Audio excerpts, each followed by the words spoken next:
पाकिस्तान किस तरह अंतर्राष्ट्रीय कानूनों की धज्जियां उड़ाता है, किस तरह वो मानवाधिकारों का उल्लंघन करता है, सैनिकों पर वो किस तरह अत्याचार करता है, इसकी एक हैरान करने वाली खबर हम आपको दिखाते हैं। आज हम आपको पाकिस्तान की कैद में 114 दिन बिताकर लौटे देश के जवान चंदू चौहान का दर्द दिखाएंगे। इंडिया टीवी के पास चंदू के पाकिस्तान के टॉर्चर की वो तस्वीरें हैं जिसे देखकर आप हैरान रह जाएंगे। 114 दिन, 2736 घंटे, 1,64,160 मिनट। इन लाखों पलों तक पाकिस्तान ने अपने कैद में देश के जांबाज जवान चंदू को बेइंतहा दर्द दिया। देश के सिपाही पर पाकिस्तान ने बर्बरता की वो हद पार की जिसे सुनकर कलेजा दहल जाएगा। हर पल मौत से सामना, हर दिन टॉर्चर। पाकिस्तान की धरती पर चंदू ने लाखों जुल्मों सितम सहे। 29 सितंबर से पाकिस्तान की कैद में रहे देश के जाबाज सैनिक की पाकिस्तानियों ने पहले उंगली तोड़ी, फिर 3rd डिग्री टॉर्चर किया। ये तस्वीरें देखिए कैसे पाकिस्तान से लौटे चंदू की 3 उंगलियां टूटी हुई हैं। हिंदुस्तानी फौजी के टॉर्चर की ये एक्सक्लूसिव तस्वीरें हैं। इन तस्वीरों में देखिए चंदू चौहान की उंगलियों में चोट है जिस पर पट्टियां बंधी हैं। इतना ही नहीं, पाकिस्तान की कैद में ना तो खाना दिया गया, ना ही हिंदुस्तान के सिपाही को सोने दिया गया। बंद कमरे में भूखा प्यासा रह गया। हर पल आंखों पर काली पट्टी बंधी रहती थी। पाकिस्तानी सैनिकों ने अपने 3rd डिग्री टॉर्चर रूम में हर वो साजो सामान रखे थे जिससे चंदू को बेहिसाब दर्द दिया जा सके।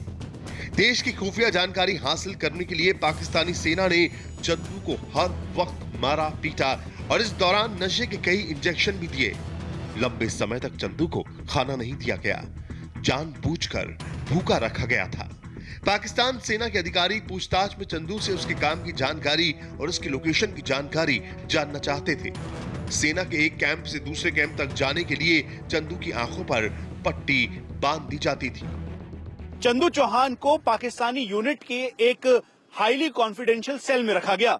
वहां पर चारों तरफ अंधेरा था और उसी अंधेरे में पाकिस्तानी आर्मी के ऑफिसर्स आते और वो चंदू चौहान के साथ बर्बरता करते। रिपोर्ट के मुताबिक चंदू चौहान की उंगलियों को तोड़ा गया, यहां तक कि उसके राइट हैंड में लगातार इंजेक्शन लगाया गया जिसके बाद वो नशे में आ जाता।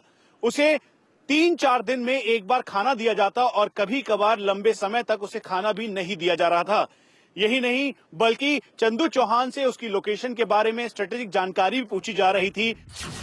चंदू की उंगलियां टूटी हुई हैं, घुटनों में चोट है। मारपीट के बाद कई जगह से मांसपेशियां फट चुकी हैं। इतने जख्मों के बाद वीर जवान चंदू चौहान ने जीने की उम्मीद ही छोड़ दी थी। पाकिस्तानी सेना के जख्मों से जीने का हौसला ही खत्म हो चुका था। लेकिन वो दिन भी आया जब वो अपनी धरती पर वापस आया। 21 जनवरी को वाघा बॉर्डर की ये वो तस्वीरें हैं जब चंदू ने पूरे 2736 घंटे बाद रोशनी देखी। ये रोशनी अपनी सरजमी की थी, देश की जमीन, अपनी मिट्टी की। अपने वतन पर पहुंचने के बाद चंदू को नई जिंदगी मिल चुकी थी। 114 दिन और 2736 घंटे, ये दर्द बयां करता है चंदू चौहान का। पाकिस्तानी आर्मी की डिटेंशन में जब चंदू चौहान था तो उस समय यातनाएं उसे दी जा रही थी। जीने की हर एक आस से दूर चंदू चौहान लगातार यातनाएं झेल रहा था। लेकिन जैसे ही वो वाघा बॉर्डर पर आया, उसके ठीक सामने भारत की धरती थी। बस यहीं से चंदू चौहान की दोबारा से जीने की आस जागी। 29 सितंबर को गलती से पाकिस्तान के एरिया में चंदू चले गए थे, जिसके बाद पाकिस्तानी रेंजर्स ने उन्हें अरेस्ट कर लिया था। पाकिस्तान से मिले बेहिसाब जख्मों के साथ लौटे चंदू चौहान को फौरन अमृतसर के आर्मी हॉस्पिटल में एडमिट किया गया। इतनी यातनाओं के बाद भी जब चंदू चौहान भारत पहुंच गया तो इस समय वो अमृतसर में आर्मी कैंप में है, जहां पर उसका मानसिक काउंसलिंग लगातार की जा रही है ताकि वो स्थिर हो सके।